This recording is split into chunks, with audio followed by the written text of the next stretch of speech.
Hey everyone, आज हम करेंगे क्लास 5 की मैथ्स का chapter number 4 that is fraction. तो फ्रैक्शन में बहुत सारे बच्चों को प्रॉब्लम होती है, तो मैं इसलिए ये चैप्टर ले रही हूँ। और फ्रैक्शन बहुत इंपॉर्टेंट चैप्टर है क्योंकि फर्दर क्लासेस में आपके रैशनल नंबर्स आएंगे जो कि फ्रैक्शन पे ही बेस्ड होता है पूरा चैप्टर। तो अगर आपका फ्रैक्शन स्ट्रांग नहीं है तो आपको बहुत सारे चैप्टर्स में दिक्कत आने वाली है। एलसीएम में, एचसीएफ में, रैशनल नंबर्स में, इंटीजर्स में, बहुत सारे चैप्टर्स में आपको दिक्कत आने वाली। इवन आपके अलजेब्रा में भी आपको दिक्कत आ जाएगी अगर आपका फ्रैक्शन स्ट्रांग नहीं है। ठीक है, तो सबसे पहले हम फ्रैक्शन को समझ लेते हैं। फ्रैक्शन बेसिकली होता क्या है। सो फ्रैक्शन क्या होता है? Part of a whole. Fraction क्या होता है? Part of a whole. So यहाँ पर पार्ट ऑफ अ होल से मतलब क्या है?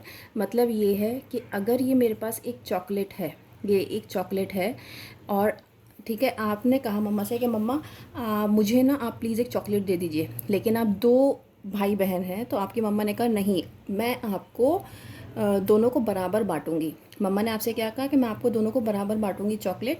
तो उन्होंने क्या किया, इस एक चॉकलेट को दो पार्ट में डिवाइड कर दिया। ठीक है, तो जब ये दो पार्ट में डिवाइड हो गई तो एक आपको मिल गई और एक आपके भाई को मिल गई। ठीक है, तो दैट मीन्स पहले कितनी चॉकलेट थी? एक चॉकलेट थी। मम्मा ने कितने पार्ट्स में डिवाइड किया? दो पार्ट्स में। तो दैट मीन्स हर एक के हिस्से में आधी चॉकलेट आई, हाफ चॉकलेट। समझ में आया? तो ऊपर वाला हिस्सा हमारा कहलाया जाता है न्यूमरेटर। इसको हम न्यूमरेटर बोलते हैं और इसको हम डिनोमिनेटर बोलते हैं। तो न्यूमरेटर को हम n से डिनोट करते हैं और डिनोमिनेटर को हम d से डिनोट करते हैं। तो हम हमेशा जो फ्रैक्शंस लिखते हैं वो न्यूमरेटर ओवर डिनोमिनेटर की फॉर्म में लिखते हैं। ठीक है, फिर आता है लाइक एंड अनलाइक फ्रैक्शन। अब लाइक और अनलाइक फ्रैक्शन का मतलब क्या होता है? जैसे मैंने लिखा 2/3, 4/3, 6/3। यहाँ मैंने लिखा 2/5, 7/8, 3/9। तो अब आपको डिफरेंस समझ में आ रहा होगा कि यहाँ पर जो है न्यूमरेटर सेम है, सॉरी डिनोमिनेटर सेम है। जब भी आपके डिनोमिनेटर सेम होंगे दैट मीन्स ये कौन सा फ्रैक्शन है? लाइक फ्रैक्शन है। और जब भी आपके डिनोमिनेटर्स डिफरेंट होंगे तो आपका कौन सा फ्रैक्शन है? वो आपका अनलाइक फ्रैक्शन है। ठीक है, देन उसके बाद आता है प्रॉपर एंड इम्प्रॉपर। ठीक है, नाउ सबसे पहले आपको ये पता होना चाहिए कि न्यूमरेटर और डिनोमिनेटर में क्या जब हम प्रॉपर फ्रैक्शन पढ़ रहे हैं तो जो हमारा न्यूमरेटर होता है ना, वो हमारा न्यूमरेटर स्मॉल होता है और डिनोमिनेटर हमारा बिग होता है। प्रॉपर में हमारा न्यूमरेटर क्या होता है? स्मॉल और डिनोमिनेटर बिग। ठीक है, जैसे कि 3/5। लेकिन इम्प्रॉपर में इसका ऑपोजिट हो जाता है, हमारा न्यूमरेटर हो जाता है बिग और डिनोमिनेटर हो जाता है स्मॉल। जैसे कि 17 अगर हमारा न्यूमरेटर है, 3 हमारा डिनोमिनेटर है। ठीक है, ये आपके प्रॉपर और इम्प्रॉपर फ्रैक्शन। कोई भी एक याद कर लो, आप प्रॉपर याद कर लो कि numerator over denominator that means small over big. तो न्यूमरेटर बिग है, डिनोमिनेटर स्मॉल है, तो वो आपका प्रॉपर फ्रैक्शन है। अगर एक याद हो जाएगा तो दूसरा उसका ऑपोजिट है। ठीक है, देन उसके बाद आती है बात मिक्स्ड फ्रैक्शन की। मिक्स्ड फ्रैक्शन कौन सा फ्रैक्शन होता है ये आपको पता होना बहुत ज़रूरी है।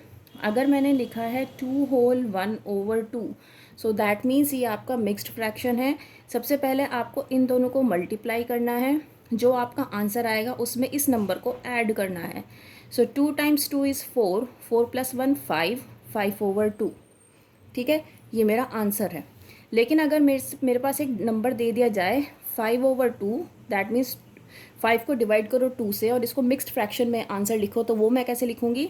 सो 2 2 जा 4। ठीक है, अब मेरे पास जो मेरा क्वोशंट आया है 2, उसको मुझे एज अ होल नंबर यहाँ लिखना है। मेरा रिमाइंडर न्यूमरेटर में जाएगा और जो मेरा डिविडेंड है वो मेरा यहाँ पर आएगा डिनोमिनेटर में।